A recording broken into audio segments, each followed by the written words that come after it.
నేను నా పరిసరాల పరిశుభ్రత కొరకు ప్రతిరోజు కొంత సమయం కేటాయిస్తానని నా వంతు కృషిగా కార్యక్రమాల కొరకు శ్రమదానం చేసి సాధించే సంకల్పానికి కట్టుబడి ఉంటానని ఈరోజు పరిశుభ్రత గురించి వేసిన ఈ ముందడుగు ఆంధ్ర రాష్ట్రాన్ని పరిశుభ్రంగా ఉంచడంలో సహాయం చేస్తుందని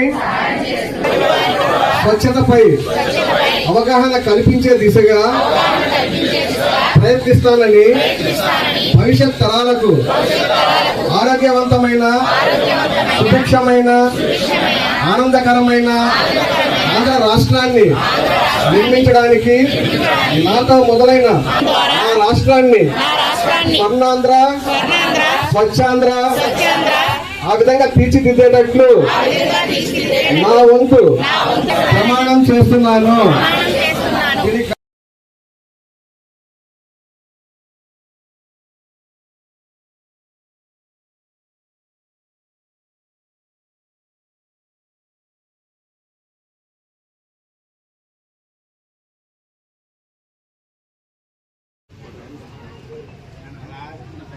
ఏలూరు పట్టణ తెలుగుదేశం పార్టీ అధ్యక్షులు, ఆంధ్రప్రదేశ్ R&B డైరెక్టర్ సోడేంకరత్న గారికి, మరి ఈనాటి కార్యక్రమానికి ముఖ్య అతిథులుగా విచ్చేసినటువంటి గౌరవ ఏలూరు జిల్లా తెలుగుదేశం పార్టీ అధ్యక్షులు, గౌరవ శాసనసభ్యులు సోదరులు పడేటి సంటి గారికి, సోదరులు ఏలూరు నగరపాలక సంస్థ మేయర్ షేక్ నూర్జాన్ పెదబాబు గారు, SMR పెదబాబు గారికి, కమిషనర్ గారికి, డిప్యూటీ మేయర్ గారికి, శ్రీనివాస గారికి, సోదరులు ఇడా చైర్మన్ పెద్దమైన ప్రసాద్ గారికి, అన్నగారు మార్కెట్ యార్డ్ చైర్మన్ పార్సాద్ గారికి, మరి వేదికను అలంకరించినటువంటి పెద్దలందరికీ పేరు పేరున తెలుగుదేశం, జనసేన, బీజేపీ నాయకులకు, ఇక్కడ హాజరైనటువంటి మహిళా సోదరీమణులకు, సోదరీమణులకు, అందరికీ, మీడియా మిత్రులకు అందరికీ నమస్కారం. మరి ఈ రోజున ఆంధ్రప్రదేశ్లో ఎప్పుడు కూడా అభివృద్ధి అన్నా పరిశుభ్రతన ఏది ఉండాలన్నా అది ఎన్డీఏ ప్రభుత్వం ఆధ్వర్యంలోనే ప్రారంభం అవుతుంది. ప్రజల్ని చైతన్యపరచాలి, ప్రజల యొక్క జీవితాల్లో మార్పు రావాలి, ప్రజల యొక్క జీవితాల్లో ఆనందం రావాలి అంటే వారు చైతన్యంగా ఉండాలి అనేటువంటి ఒక ఆలోచనతోనే చంద్రబాబు నాయుడు గారి యొక్క అడ్మినిస్ట్రేషన్లో ఇప్పుడు కూడా ఇట్లాంటి కార్యక్రమాలన్నీ ప్రవేశపెట్టి, మరి ఎందుకంటే ఈ రోజున ఇప్పుడే కమిషనర్ గారు చెప్పారు, మరి ఈ రోజున సైంటిస్టులు కానీ శాస్త్రవేత్తలు కానీ ఎల్లో నాని అనేటువంటి మరి ఈ సంవత్సరం ప్రకటించారంటే దాని యొక్క వేడి ఏ రకంగా తీవ్రత ఉంటుందని చెప్పేసి తెలియజేశారు. మరి ప్లాస్టిక్ వల్ల వచ్చేటువంటి ప్రమాదం ఎన్నో సంవత్సరాలుగా చెప్తా ఉంది. ప్రభుత్వాలు కూడా ప్లాస్టిక్ వాడటం వల్ల వచ్చేటువంటి ప్రమాదాన్ని, ఎందుకంటే వాడి దాన్ని పడేస్తాం కనుక భూములు అది కరిగే పరిస్థితి ఉండదు, అది భూములు అలాగా నిక్షేపంగా ఉండేటువంటి పరిస్థితి ఉంటుంది కనుక దాన్ని నివారించాలి. దాంట్లో భాగంగానే మన యొక్క పరిసర ప్రాంతాలు పరిశుభ్రంగా ఉంటేనే మనం కూడా ఆరోగ్యంగా ఉంటాం అన్నమాట. పరిశుభ్రత లేకుండా అక్కడ వాసన మురికి అంతా కూడా పేరుకుపోయి ఉన్నప్పుడు ఆ యొక్క గాలి వల్ల వచ్చేటువంటి వ్యాధులు అనేది చాలా తీవ్రమైనటువంటి మానవ జీవితంపై ప్రభావాన్ని చూపుతుంది.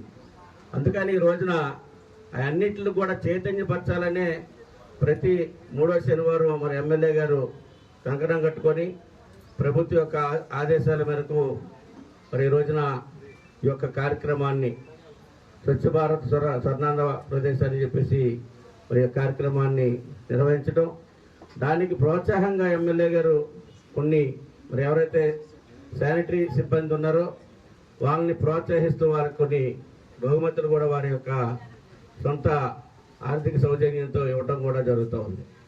ఈ రోజున మరి శాసనసభ్యులు కానీ మేయర్ గారు కానీ టీం అంతా కూడా ఒక కోఆర్డినేషన్గా ఏలూరు నియోజకవర్గాన్ని పరిశుభ్రంగా ఉంచాలి, అదేవిధంగా ప్రజలకు కావాల్సినటువంటి మౌలిక వసతుల కల్పనలో కూడా, అంటే రోడ్లు కావచ్చు, అది డ్రైనేజీ కావచ్చు, ఇతర వాటర్ సమస్య కావచ్చు, ఎలక్ట్రికల్ సమస్య కావచ్చు, అనే శానిటరీ విషయంలో కానీ చాలా బాధ్యతగా ఉండాలన్నటువంటి దాంతోనే ఎమ్మెల్యే గారు మరి నిరంతరం దాని మీద పనిచేస్తూ, అదేవిధంగా మనం చాలా సందర్భాల్లో చాలా మంది శాసనసభ్యులు కూడా చూసాం. ఎప్పుడు మనం వాళ్ళ ఇంటికి వెళ్ళినా కానీ వాళ్ళ దర్శనం దొరకదు. ఒకవేళ మనం వెళ్ళి ఏదైనా ఆహ్వానిద్దామన్నా దొరకరు, ఏదైనా కార్యక్రమం చెప్పుకుందామన్నా దొరకరు. ప్రజల్లో తిరిగేటువంటి శాసనసభ్యులు కూడా ఉండేవారు కాదు.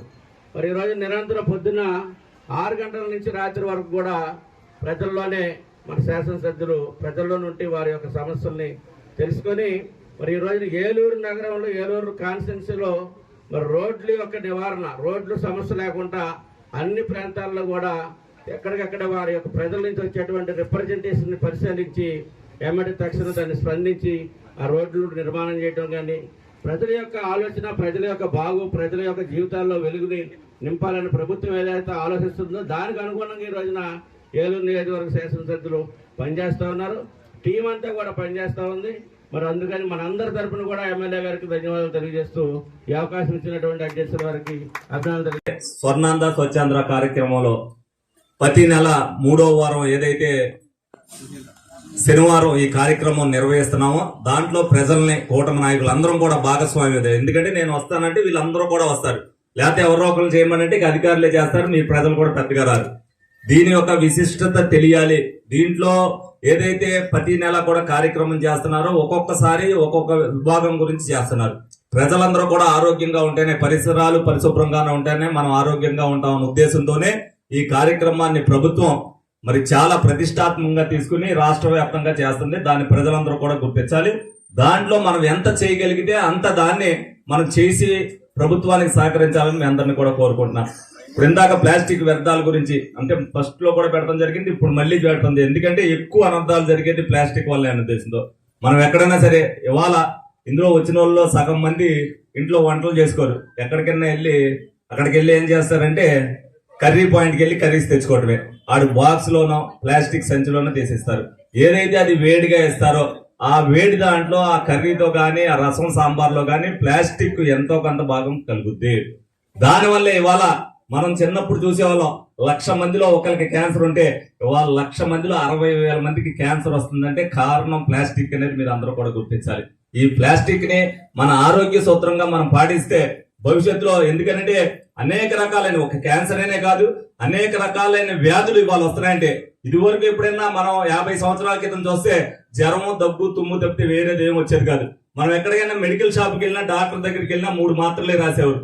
ఇవాళ మీరు హాస్పిటల్కి వెళ్తుంటే 30 రకాల మాత్రలు, 30 రకాల బ్లడ్ టెస్టులు చేస్తున్నారంటే దానికి అంతటికీ కూడా కారణం ప్లాస్టిక్. మన పరిసరాలు పరిశుభ్రంగా ఉండకపోవడంలో వచ్చే వ్యాధుల వల్ల అనేది మీరు అందరూ కూడా గుర్తించి మనం చేయగలిగినంత ఏదైతే చేస్తామో, మనం ఆరోగ్యంగా ఉండాలి అని అనుకుంటే, మన పిల్లలు ఆరోగ్యంగా ఉండాలి, రేపు భవిష్యత్తు బాగుండాలి అని అంటే ఎంత తగ్గించగలిగితే అయితే 100% మనం వాడే దాంట్లో కనీసం 25% అయినా తగ్గిస్తే 75% అవుద్ది, లేకపోతే 50% తగ్గించుకుంటే 50% అవుద్ది. కాబట్టి ప్రజలందరినీ కూడా ఎడ్యుకేట్ చేస్తూ మీరు ఇందులో స్వచ్ఛ భారత్ లో భాగస్వామ్యం అవుతూ, ఎందుకంటే చెత్త కూడా ఏ విధంగా పెరిగిపోతుంది. ఇదివరకు ఎంత ఉండేది మనం వాడేది, ఇదివరకు 50 సంవత్సరాల్లో ఒక్కొక్క ఇంట్లో 100 రెట్లు చెత్తను మనం వాడుతున్నాం. బయట పడేసే వ్యర్థాలు ఏదైనా సరే, కాగితం అవ్వచ్చు, ఇంకోటి అవ్వచ్చు, ఆ వ్యర్థం అంతా పెరిగిపోయి రేపు వర్షాకాలం అది మన మీదకే పెనుభూతంగా వస్తుంది అనేది మీరు అందరూ కూడా గుర్తించి, డెఫినెట్ గా ప్రభుత్వం ఏదైతే ఈ కార్యక్రమం నిర్వహించి ప్రతి ఒక్కరు కూడా ఏదైతే ప్లాస్టిక్ వల్ల అనర్థాలు వస్తున్నాయో అది 10 మందికి చెప్పి, ఎక్కడికైనా వెళ్ళినప్పుడు మనం వాడే దగ్గర పేపర్ గ్లాసులు వాడితే మనకు ఉపయోగపడతాయి. ఎంతవరకు అవాయిడ్ చేయగలిగితే, అసలు స్టీల్ గ్లాస్ ఇంట్లో వాడట్లేదు. ఎవరైనా వచ్చారు అని అంటే కూల్ డ్రింక్ కూడా ప్లాస్టిక్ గ్లాసుల్లో పోసి ఇచ్చేస్తారు ఎవరైనా వచ్చారు అని. ఎందుకంటే కరగడానికి ఇబ్బందినో లేకపోతే అది పడేయచ్చనే ఉద్దేశంతో యూజ్ అండ్ త్రోకి చూడకండి. డెఫినెట్ గా ప్రతి ఒక్కరు కూడా ఆరోగ్యంగా ఉండాలి అనే ఉద్దేశంతో పాత పద్ధతులకు మనం వెళ్తే మనం అందరం కూడా పరిశుభ్రాలను కాపాడుకోవచ్చు అని చెప్పి మీ అందరిని కూడా సవ్యంగా వేడుకుంటూ మీ అందరి దగ్గర సెలవు తీసుకోవడం జరుగుతుంది.